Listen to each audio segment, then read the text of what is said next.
Now, Sharon Osbourne posted an emotional tribute to hubby Ozzy on their 46th wedding anniversary over the weekend. She wrote, "I miss your hand in mine, but I carry your love with me every step of the way." Kelly also shared a letter to her mum on Instagram saying her dad would be proud of the woman her mum is becoming. Now, that first year was always going to be really hard for them, wasn't it, Jane? Absolutely. I mean, Sharon has always used to say to me, we are completely codependent.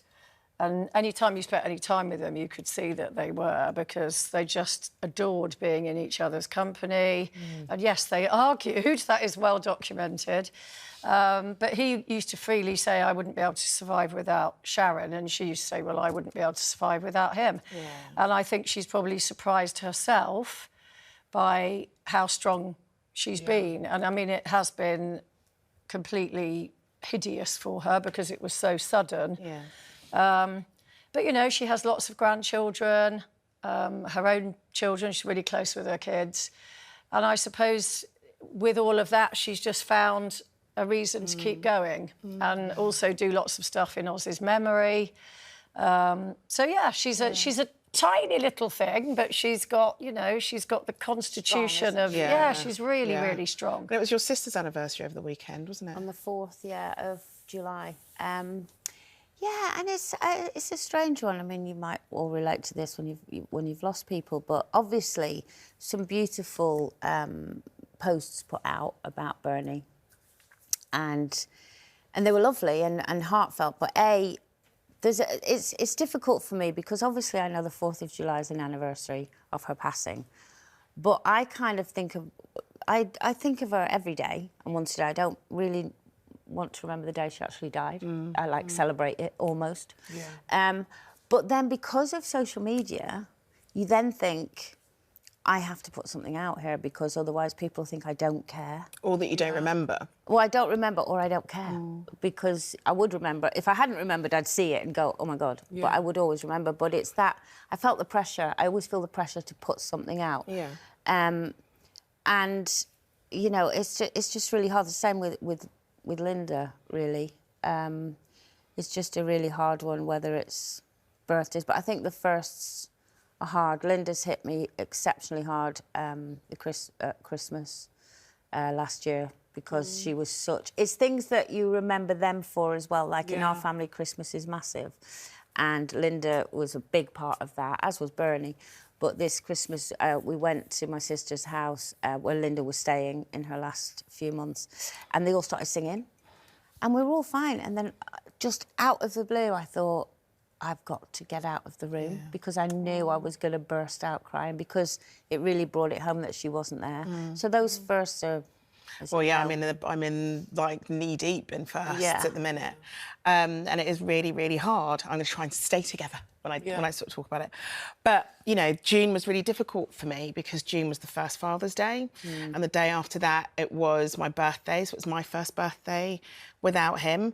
And so June as a month was difficult. This month I'm hoping will be slightly better. But, you know, it was also my dad and my stepmom's wedding anniversary in June as well, so there was a lot of firsts in June. And I preempted that, so I knew it was going to be really difficult. But, you know, just a month after everything happened last year, it was Florence's birthday. It was her first birthday without Grandad being there. So I wanted to make sure that we did do a celebration for her because I didn't want her to remember that birthday as being like a negative. Yeah. And then a few weeks after that, it was my brother's birthday, and we wanted to make sure that we did the same. But it is really hard, and I guess I feel very anxious when I know a first is coming. And so for my birthday, I'd gone out for dinner. It's a couple of weeks ago, I went out for dinner with Andy and the kids, which was lovely, but I didn't really want to do anything else. And I went to work on my birthday because I just wanted to do something normal. I was tired of feeling sad about firsts. Yeah. And in the evening, I just took myself up for dinner by myself and had a couple of glasses of wine, watched The Pit on my phone, and then was happy with that. But my aunt, she knows how much a family birthday means to me. And she just sort of said, I want to host something at my house for you for your birthday because you can't just let this first one go. And so yesterday, she very kindly... I tried to get through it. Yesterday, she very kindly hosted a big family birthday for me. Amazing. So there's like 30 friends and family, and it was, thank you, It was incredible. And I just, again, like you sort of say, like with your sister, I remember sitting at the back of my aunt's garden yesterday, looking out on everyone in the kitchen, in the garden, the kids playing ball in the garden and what have you. And I sat there and said, my dad would have loved this. Yeah, that's the thing. You always go, they would have loved this. You know, I am family orientated because of my mum and dad, and those kind of environments, being around people, is where he was in his element. He wasn't very chatty, so he'd be very quiet in a corner, but he loved being around family. And so then as I look ahead towards the rest of the year, until September, there's so many more firsts to go. We just have to take a deep breath to just be able to get through it. So But it's okay to be like this, though, as well. It's okay to be like that. Yeah, but I think like on a day-to-day basis, you sort of still have to get up and go to work and earn money and look after the kids and stuff like that. And it takes a lot of energy to get through that day by day. I think when you're still doing family things like that, which is really important, your birthday might have gone by and you didn't do that. I think doing things like that is super important, because I know when my dad died, I was really concerned about not having that closeness with our family, because we spent a lot of time down in Skerries with my aunt and stuff, and she kind of took that over as well, and she kept us all really close together. But once the firsts go away, then you kind of have those times where you're just thinking, oh, like even stupid things, like little things like the heat wave. I'm like, my dad would have loved the heat wave. Or I see people with their hanging baskets. When the hanging baskets come out, and I'm like, God, he loved his hanging baskets. And you just kind of remember all the nice things. And How long ago is it? He's 16 years ago. Yeah. But I still, like, because obviously with your dad, I still think about him all the time. And I genuinely, the first year I was like, I'm not going to remember his voice. I'm not going to remember this. And it's amazing how fondly you think of them and how often. Yeah. After that long. And I think it's like they're just always still alive. Yeah, it always amazes me, you talk about the social media thing, about how people comment, and you think, well, you don't actually know. You know, everybody grieves in different ways. Yeah. And as you say, you're thinking about hanging baskets, you're thinking about your dad.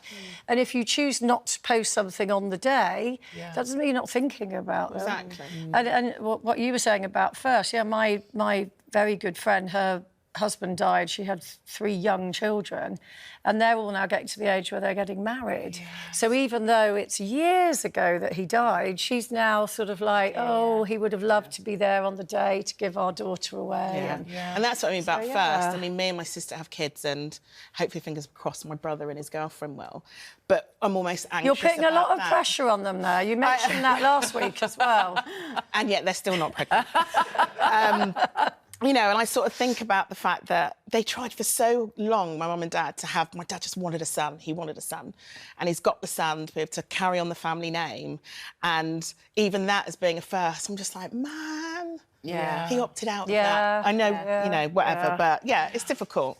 But I think the grief journey, people assume that you're just over stuff. But as we've all, you know, well, I think a lot of people as well, once they go through the build-up to the funeral and all of that, and then once the funeral's happened, everyone goes back to life, because that's what they do, but you're left then solely almost without... Because, you know, and then people don't know what to say.